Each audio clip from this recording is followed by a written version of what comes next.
Miami-Dade County has published hospitalization data, how many people are being admitted to the hospital every day, but the state has not published that data on a county-by-county basis. The state has promised that that data would be made available. I think last Tuesday you guys announced that, and I want to know. So if you look, I mean, this report is something that you get, kind of, I get it every day from the Department of Health. But they have so much raw data on there. I mean, people can pull out, all this information. I mean, it's really incredible the amount of, people do the charts and the graphs and everything. And so that's all available for folks, and they're able to, to do it. Now, obviously, not everything is presented in this report, but just an unbelievable amount of data, that's available for folks. Governor, one last question here, please, Governor. Can you explain? Is not being released.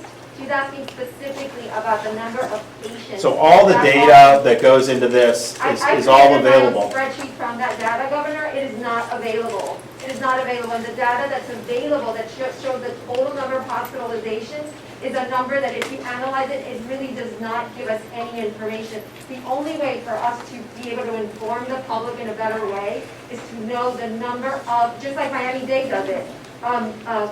Mayor Carlos Jimenez releases that data every single day, and we're able to look. Here in Miami-Dade, the hospitalizations in the last 13 days have increased by 90%. We're able to see that because the county releases that data, but the state is not. And ma'am, is there a question to this? Yeah, so I think a couple things to think about here. Thank you, ma'am. Thank you. So, so obviously, you are seeing, as the mayor has mentioned, we're seeing more traffic, particularly in Dade and southern Florida. Now, part of that is, when he's reporting, that includes these 30–40% of people who are incidental. So, you obviously have had increases for the COVID treatable, but you've also had increases that kind of supplement that. So I think when you look at in March and April, when they were doing this, you didn't have testing of people coming in for other reasons at the time. If you're an expectant mother, you wouldn't be tested. If you're in a car accident, you wouldn't be tested. Now, all those people, are being tested,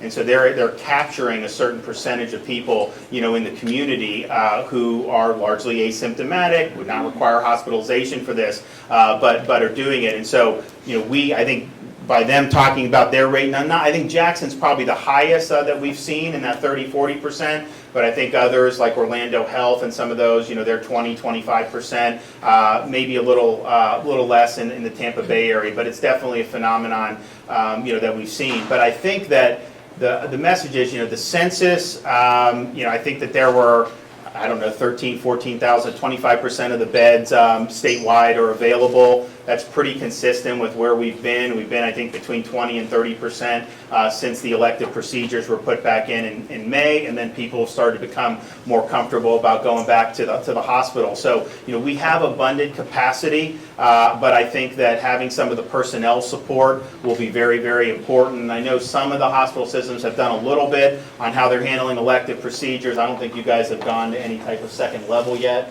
And so they have a lot of levers that they can pull, and then obviously I think providing this support for the personnel, the 100 for Jackson, obviously working with HHS to be able to provide more is something that's very, very significant and will allow the hospitals to be able to handle folks as they're coming in, not just for obviously the people that are hospitalized because of COVID, but be able to have the appropriate isolation procedures for folks who may be giving birth, who may have a broken leg, who may be coming in for something else, but are also found to be carrying the virus. So, you've already asked, ma'am. You've had plenty of time. No.